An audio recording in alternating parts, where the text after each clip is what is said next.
The longest hiccuping spree lasted an astonishing 68 years.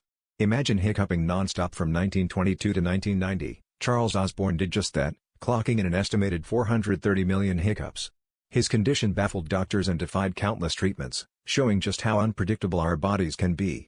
Despite the relentless spasms, Osborne led a relatively normal life, proving the resilience of the human spirit.